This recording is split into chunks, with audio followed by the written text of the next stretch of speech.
Kapan boleh marah?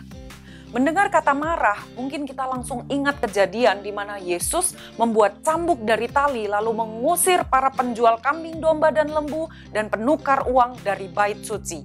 Uang penukaran dihamburkannya ke tanah dan meja-meja mereka dibalikkannya, bisa kita baca di Yohanes pasal 2 ayat 15. Tindakan Yesus yang kelihatannya seperti marah ini sebenarnya hanya imajinasi bayangan kita saja ketika kita sedang membaca kisah ini. Karena Alkitab sama sekali tidak menulis bahwa Yesus sedang marah pada kejadian itu. Saudara boleh cek sendiri, tidak ada kata Yesus marah. Yesus berada di bait Allah dan mengusir para penipu untuk mengembalikan kemuliaan bait suci Allah Bapanya.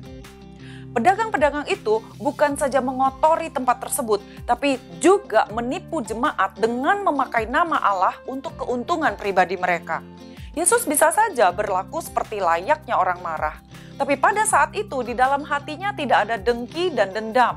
Satu-satunya kejadian yang tercatat di dalam Alkitab yang menyebutkan Yesus marah adalah ketika Yesus memasuki rumah ibadat. Di situ ada seorang yang mati sebelah tangannya. Markus pasal 3 ayat 2 katakan orang-orang Farisi mengamat-ngamati Yesus kalau-kalau ia menyembuhkan orang itu pada hari Sabat supaya mereka dapat mempersalahkan dia. Ayat 5 dikatakan Yesus berduka cita karena kedegilan mereka dan dengan marah ia memandang sekelilingnya kepada mereka, lalu ia berkata kepada orang itu, "Ulurkanlah tanganmu," dan ia mengulurkan tangannya, maka sembuhlah tangannya itu. Yesus bukan saja marah, tapi berduka cita atas kekotoran dan kekerasan hati para ahli Taurat dan orang Farisi di rumah ibadat. Loh, aneh kan? Seharusnya orang-orang Farisi itu merasa bersyukur dengan kesembuhan orang itu. Karena dengan demikian, orang itu bisa bekerja normal dan melayani di bait Allah lagi. Kok malah mereka tidak senang? Di dalam terjemahan bahasa Inggris diterangkan, mereka tidak ragu jika Yesus sanggup menyembuhkan orang sakit itu. Tapi mereka ingin menangkap basah Yesus dan ingin membuktikan kalau Yesus berani melanggar hukum Taurat pada hari Sabat. Kesembuhan ilahi adalah wujud kasih Yesus.